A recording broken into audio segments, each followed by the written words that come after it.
two police forces have been criticised after they refused job applications from candidates who believe people cannot change biological sex. A woman who inquired about a role at Norfolk Constabulary was told the job would not be suitable for her because of her gender-critical views. In her application, she wrote, "I must point out that I am gender-critical, which means that whilst I am firmly against abuse and discrimination of trans people, I do not believe you can change your biological sex." She was told her views would likely fail the behavioural competency test, and her views did not constitute the behaviour expected of a member of the force. Let's speak with Harry Miller, former police officer, co-founder of the FairCop group, which combats police interference in free speech. Afternoon to you, Harry. Good to have you with us, sir. What are we making of this? Oh, it's absolutely crazy. It was one of our undercover officers who realised that their force was looking for recruits. So she wrote basically an introductory letter saying, look, should I apply? These are my views. Should I take this any further? And they wrote back and said, do not apply. If you believe that people can't change sex, suitable candidate for a police officer, which was quite stunning to get this from the force that was currently her employer.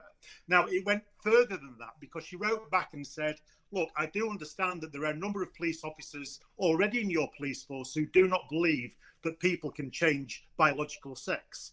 And they wrote back and said, please give us their names and numbers, then we'll investigate them.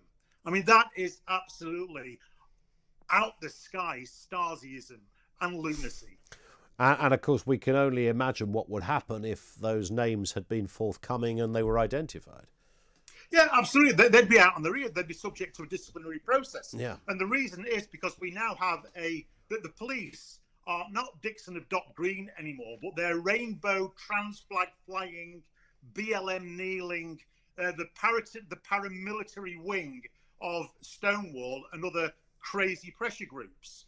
And until the police recognise that Stonewall is a political group, and listen, Stonewall is a political group. They published a document called Stonewall Manifesto General Election 2019.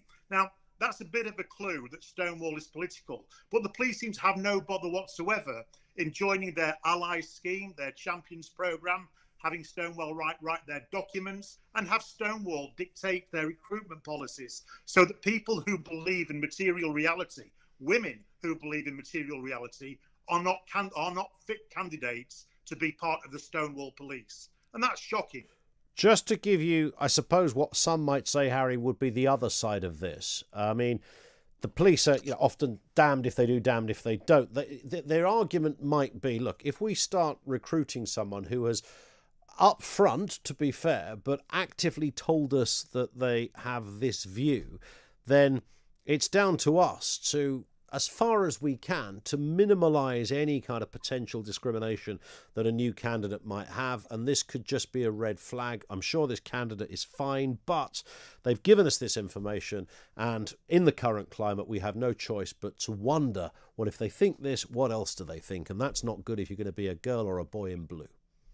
Yeah, well, that's nonsense, isn't it? Because one, it's the police's job to uphold the law. Gender identity is not a protected characteristic. Gender identity doesn't appear in law. So that's point number one. And secondly, the whole idea that people can change sex is at the very best you can call it, is a contentious issue.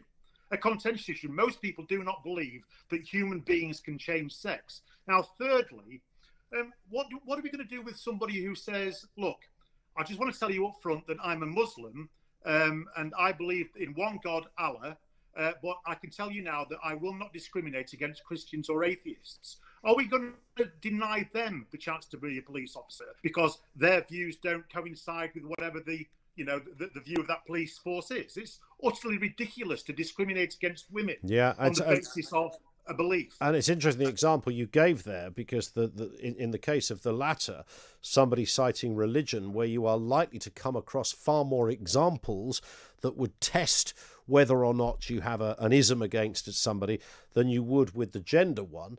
And yet I would imagine not for 1 second that candidate putting that on their form would be precluded from applying.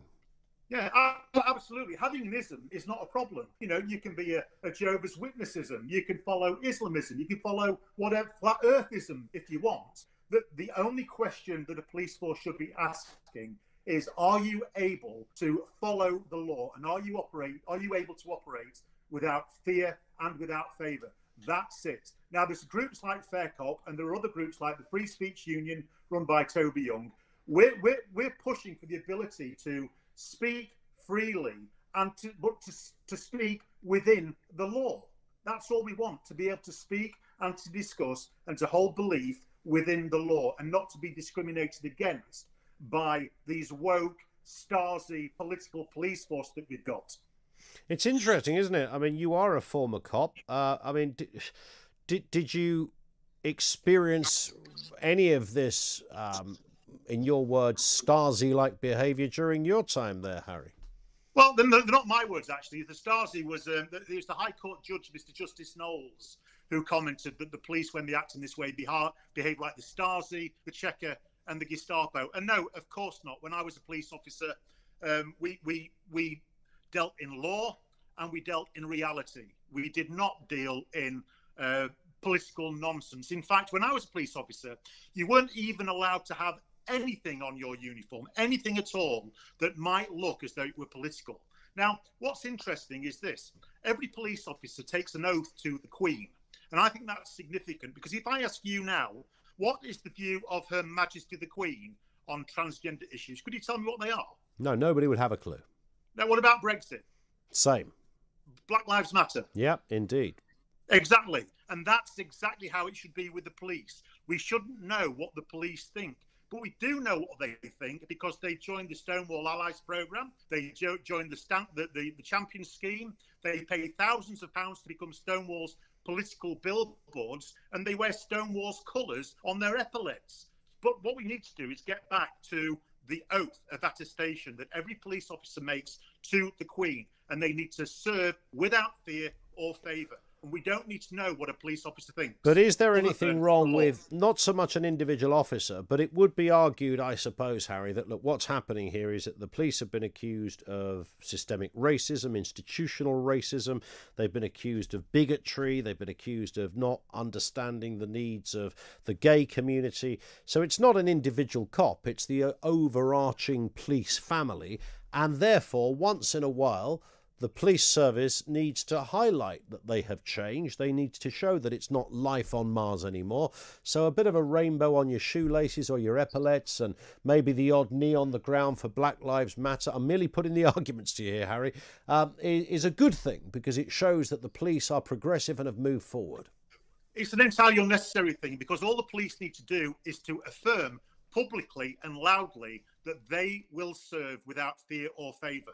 And that way, they put out the message that they are individual, whilst not alienating certain other groups. It's just entirely unnecessary, because the police have a mandate that they're not allowed to be political, but they also must avoid giving the impression of being political. Now, if something gives the impression of being political, it's not an option for the police. That's why we have to get back to the Queen, the example of the Queen. If we don't know what the opinion of the Queen is, then we don't want to know the opinion of the police. It needs to be that level of serving without fear or favour. Yeah, and I think most people would support that last point. Harry, thank you. Harry Miller, former cop and co-founder of the FairCop group, which combats police interference in free speech. So somebody applies, clearly testing the system here, to the police and lets them know in an initial letter that I don't believe people can change biological sex.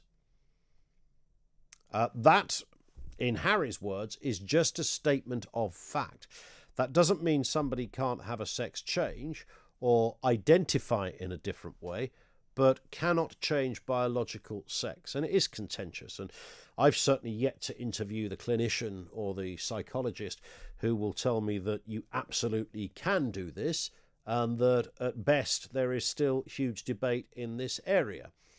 This applicant went on to say, I'm firmly against abuse and discrimination to trans people. And they got a letter back saying, you're frankly not for us. She was told her views would likely fail the behavioural competency test, and her views did not constitute the behaviours expected of a member of the police service. 0344 499 1000. She also went on to say, I already know of some officers in your police service, in your police force, that have the same view. And apparently, according to Harry, they asked for the names and numbers of those police officers. So that's when it starts to get into sort of slightly dark, murky territory. You think, hang on a second, goodness me. 0344 499 1000. That's where you'll find us. Your response to that and more coming up. It's Ian Collins on Talk Radio. Just gone 3:15.